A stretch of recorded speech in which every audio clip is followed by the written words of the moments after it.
शादी के मंडप पर बैठी थी एक लड़की, उसके कोस रहे थे इतने बड़े घर की बेटी और एक गरीब इंसान से शादी। लेकिन किसी को नहीं पता, जिस इंसान को सब किसान समझ रहे थे वही इंसान कुछ साल बाद अरबों की कंपनी का सीईओ बनने वाला था। यह कहानी है किस्मत, प्यार और एक छुपे हुए सच की। रिया एक अमीर बिजनेसमैन की बेटी थी, पढ़ी लिखी, स्मार्ट और सपना से भरी। लेकिन उसके पिता का बिजनेस अचानक डूब गया। कर्ज इतना बढ़ गया कि बैंक घर गुरु करने वाला था। तभी गांव के एक किसान अर्जुन का रिश्ता आया। साधारण कपड़ा, शांत स्वभाव, खेत में काम करने वाला इंसान।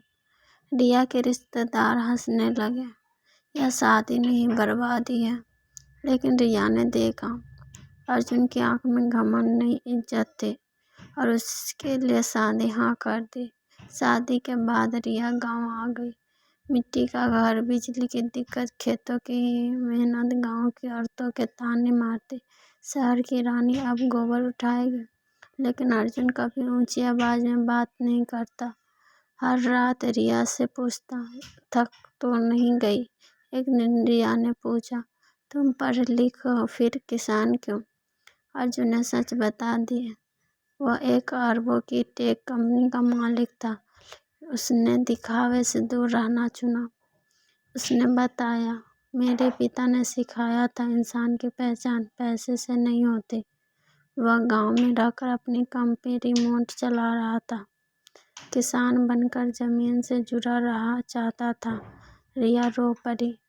अगर गरीब समझकर छोड़ देती तो? अर्जुन बोला, तभी तो मैं तुम्हें परख रहा था। कुछ महीने बाद गांव में बड़ा समारोह हुआ। हेलीकॉप्टर उतरा, देश के बड़े बिजनेसमैन आए। सब चौंक गए, यह तो वही किसान है। अर्जुन ने मुझसे कहा, मेरी सबसे बड़ी दौलत मेरी पत्नी है, जिसने मुझे किसान समझकर अपनाया। रिया की आंख में आंसू थे, लेकिन गर्व की ये कहानी हमें सिखाती है, पैसा इंसान की कीमत नहीं तय करता। जो दिल से साथ देता वही सच्चा रिश्ता होता है। अगर रिया ने समाज की बात मानी होती तो वह अरबपति के नहीं, सच्चे प्यार को खो देती।